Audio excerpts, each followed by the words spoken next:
that he wanted police to kill him. That document also reads Ethan Hunsaker has several mental health issues. Ethan has daily suicidal and homicidal ideations. Ethan has recently thought of ways to kill and kidnap others.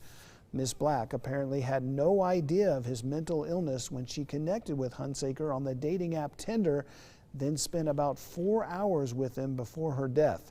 Hunsaker is being held at the Davis County Jail without bail. A GoFundMe campaign for Miss Black's family has generated over $7,000 now in donations. A key player in the case of 2 missing Idaho children is breaking her silence after coming out of hiding for 5 months. East Idaho News dropped the first of a 3-part interview today with Melanie Gibb, who is Lori Daybell's best friend. She says she was there on the day that Lori and Chad Daybell met, followed along with their beliefs, and witnessed their relationship unfolding.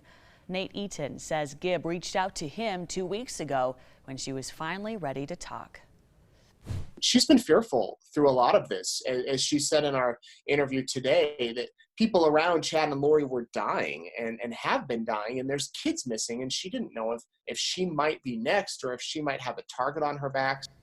Okay, coming up at ABC4 News at 5 o'clock, you will hear from Gibb about why she thinks Chad Daybell is the one controlling Lori in this entire situation.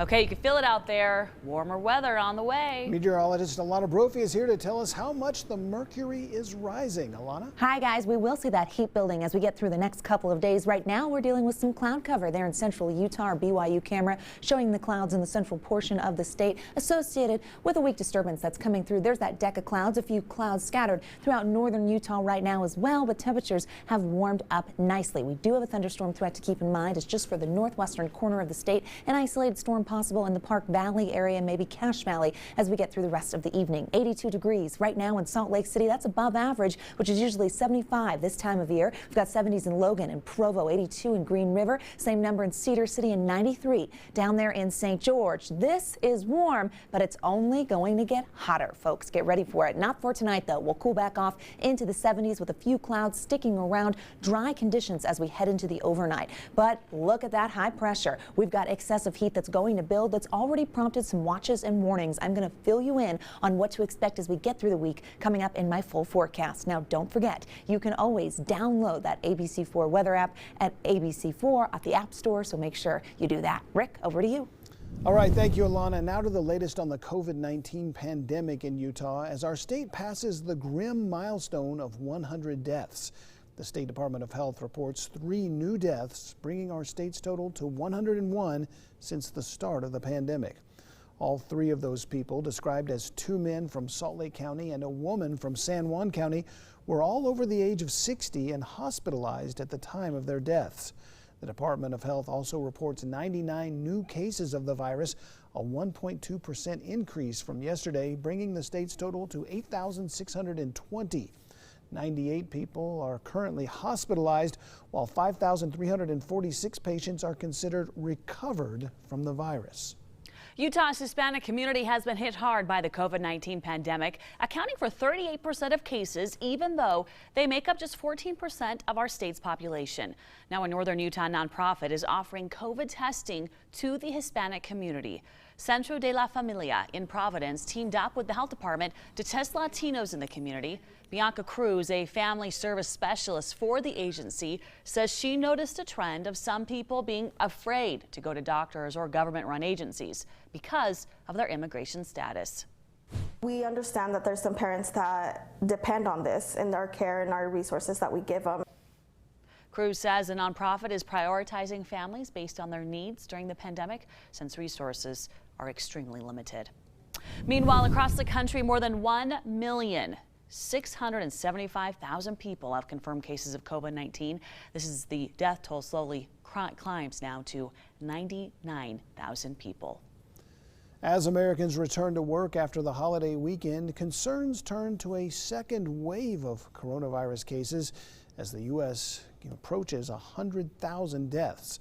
Mandy Gaither has the latest. It was the first big test for Americans in this pandemic. States loosening restrictions for the holiday weekend. But for some, all of that fun has now turned to fear at the future. It gives me pause to think about what we may see the next week or two when people get back to their communities from vacationing down the Gulf Coast. While some heeded warnings, it seems others did not. No social distancing, no masks. In Alabama, some crowds celebrated closely at beaches. In Missouri, a packed pool party has officials now urging self-quarantine for 14 days. In Illinois, hundreds defied stay-at-home orders at a biker bar. We still have a little bit ways to go to beat this virus. We're just not there yet, and we have to get people to understand that, or we're going to have a second wave that's going to cost us much more than it already has. All of this as Johns Hopkins University shows the U.S. inching closer to 100,000 coronavirus deaths. The World Health Organization's Dr. Mike Ryan says globally there may be a second peak within this first wave of cases. The disease can jump up at any time.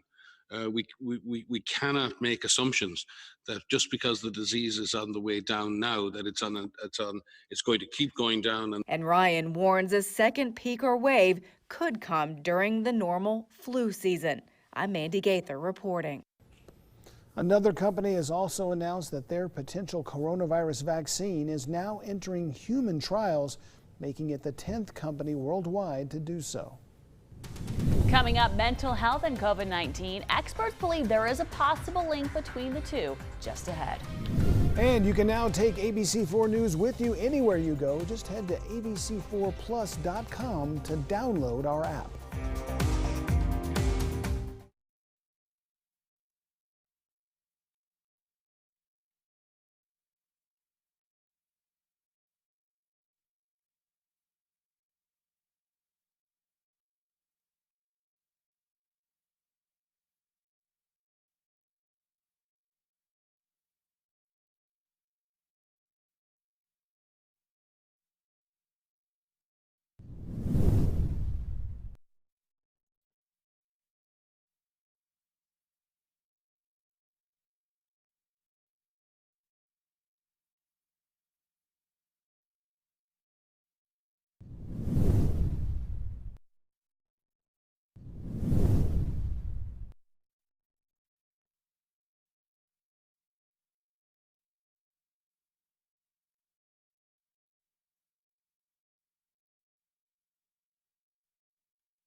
In a health alert, according to a new study, psychiatric problems may appear in patients who have battled COVID-19, but researchers say those problems shouldn't persist. ABC4's Saray Chin has more in today's Health Minute.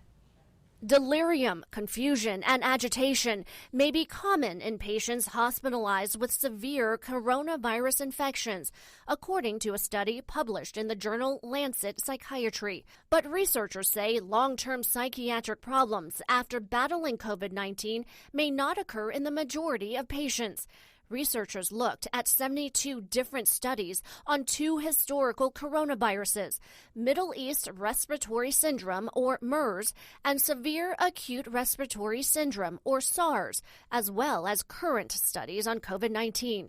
They found about a third of patients infected with SARS or MERS experienced post-traumatic stress disorder within about 3 years.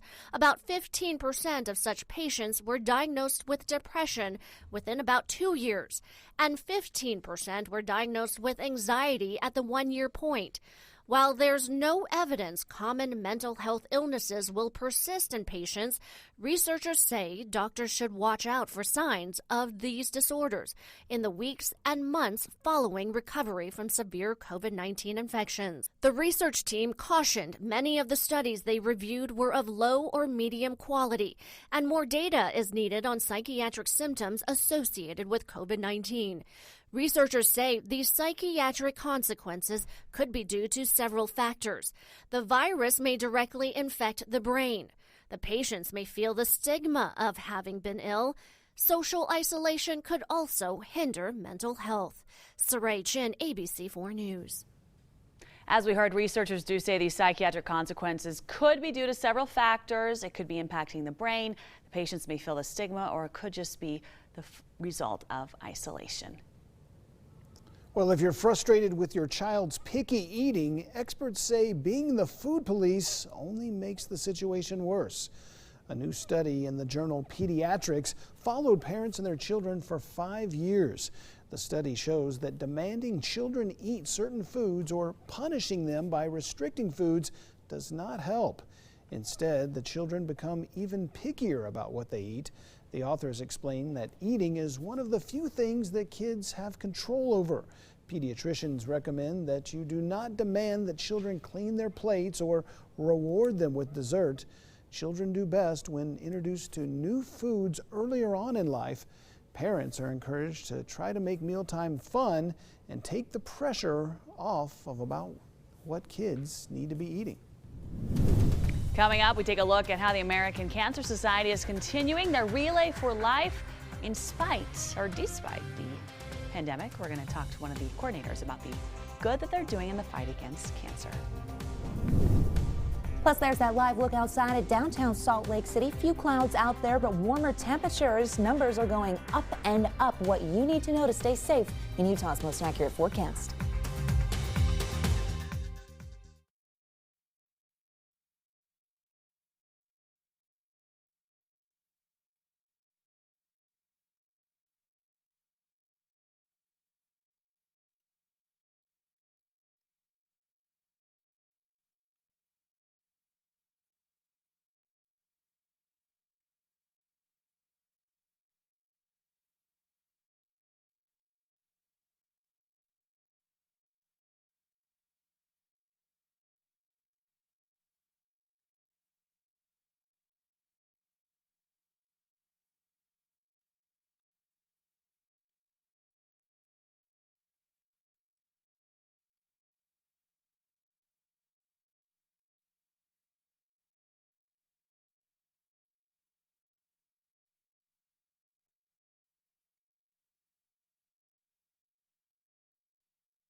Time now for Utah's most accurate forecast with Alana Brophy, weather rate certified 9 years in a row.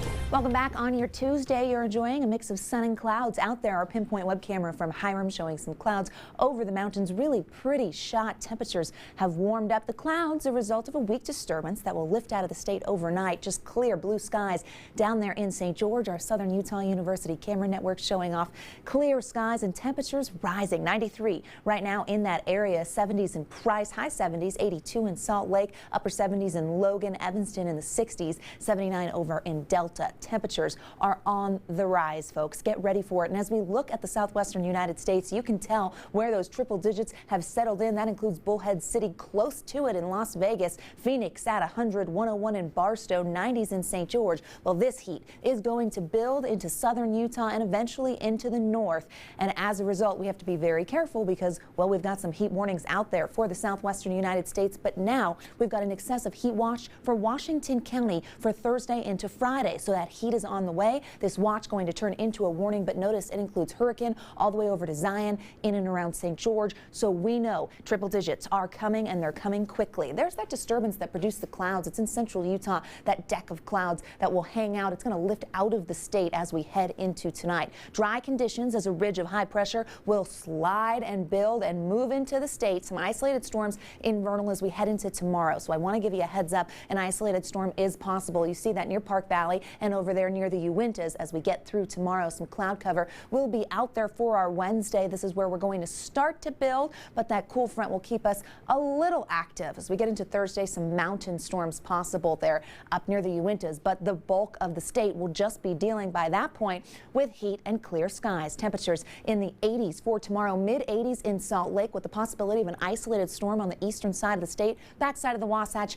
including the Uinta Basin. Find your city and you're going to see those numbers, 70s up there in Park City, low 80s in Tooele. We could see a storm along the state line, but other than that, pretty nice and clear 80s in central Utah, and we get to the 90s as we go a little further south. You see those 90s in Kanab, over near Lake Powell, and 101 expected in St. George. That's right, southern Utah taps into those triple digits as early as tomorrow, Friday. We're looking at breaking a record with those breezy southerly winds. We're going to see windy conditions Saturday and Sunday, and notice we've got records where we're either tying or breaking them, noted on the 7-day isolated storms as we get into Tuesday with some tropical moisture. But the heat is the headline.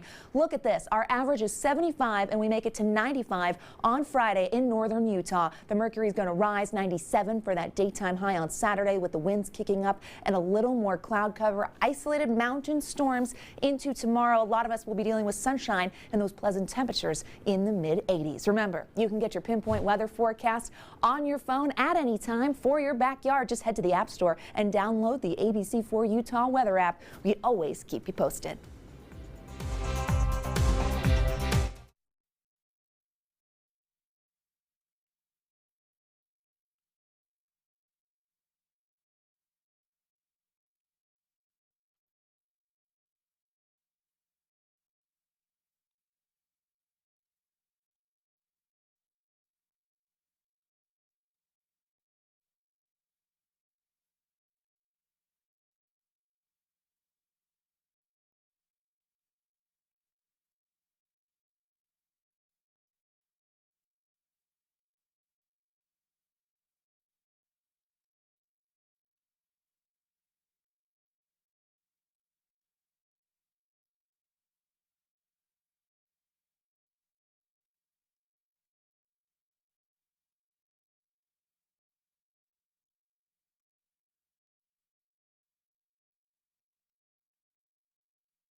Hi, Katina. How are you? I'm doing good, thanks. Did I say your name okay? You did. Okay, and then how do you say your last name? Struble. Struble. Okay, Katina, we sure appreciate you being here, and we'll just ask you the questions that they sent over, just basically how are you going to do it now with the pandemic and why this is so important. Okay, sounds good. Thank you. Thanks.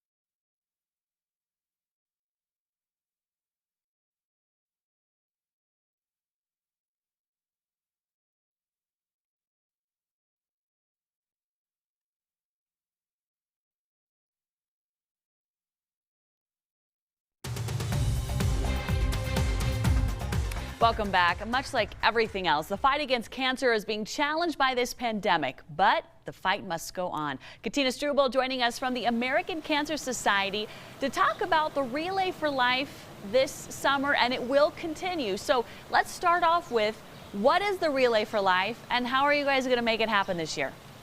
Right, so Relay for Life is the world's largest fundraising event to help us aid in the fight against cancer.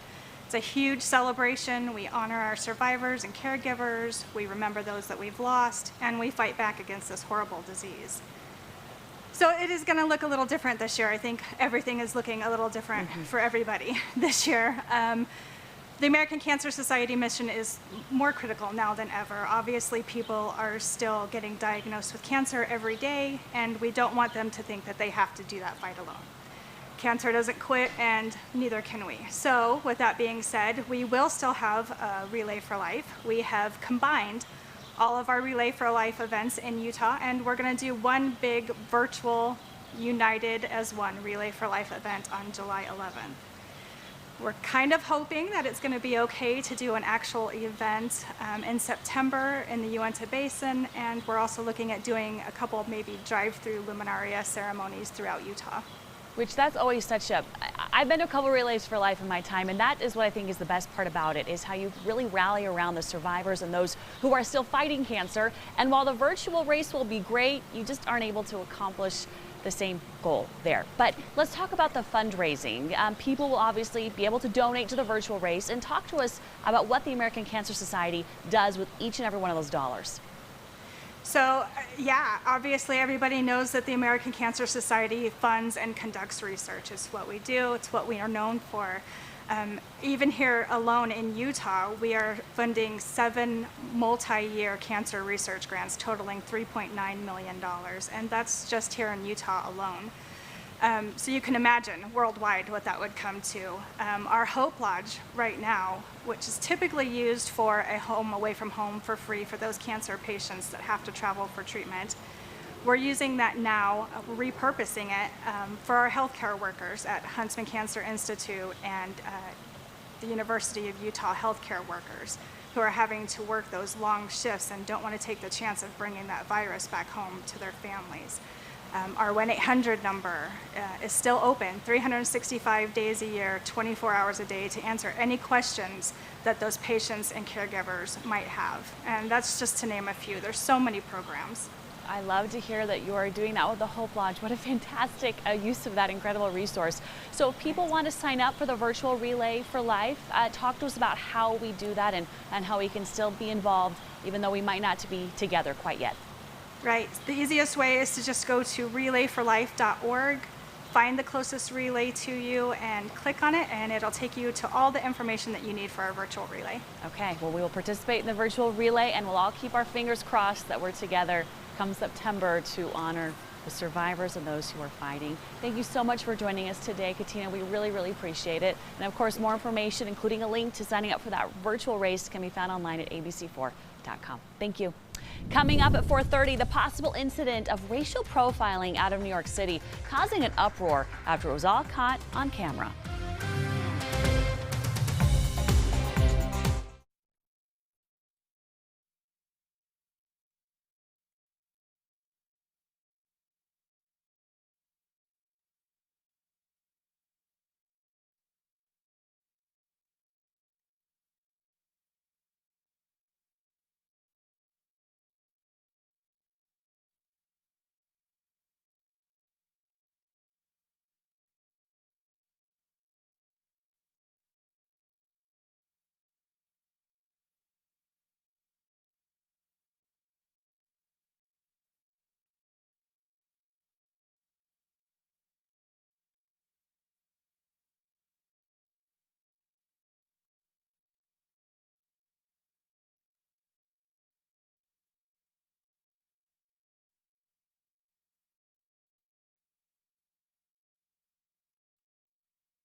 Live from Utah's first TV station, ABC4 News at 4:30 starts now. Welcome back and thanks for staying with us. I'm Emily Clark. Good to be with you on this Tuesday. I'm Rick Aaron. Police say that Ethan Hunsaker told them he murdered a woman he had just met on Tinder. What they don't know is why, but a few key words in his booking statement reveal that mental illness may have been what drove the 24-year-old to kill. The statement details Hunsaker's confession to choking and then stabbing 25-year-old Ashlyn Black at a house on Reed Avenue in Layton just after 3 a.m. Sunday. According to the document, he told dispatchers that he wanted police to kill him. It reads, quote, Ethan Hunsaker has several mental health issues. Ethan has daily suicidal and homicidal ideations. Ethan has recently thought of ways to kill and kidnap others. Apparently, Miss Black had no idea of his mental illness when she connected with him on the dating app Tinder about 4 hours before her death. In a statement, Black's family says, quote, a monster has taken away the life of our little girl in a crime as senseless as it was evil. Our hearts are broken and our lives are forever changed due to the despicable acts of another person. In just a few senseless and selfish minutes, a life of an amazing, fun-loving young woman was taken. One who had a passion for being the voice of those who could not speak out for themselves and a gift for working with those who have special needs. The lives of her friends and family are permanently altered. No time can fill the emptiness we feel and the hole it has left in our hearts. In a text conversation with ABC4 News, a close relative of Hunsaker expressed sympathy for the victim's family but did not elaborate on his mental health condition, stating only that his family would like some privacy at this time. Hunsaker is being held at the Davis County Jail without bail. A GoFundMe campaign for Miss Black's family has now generated over $7,000 in donations.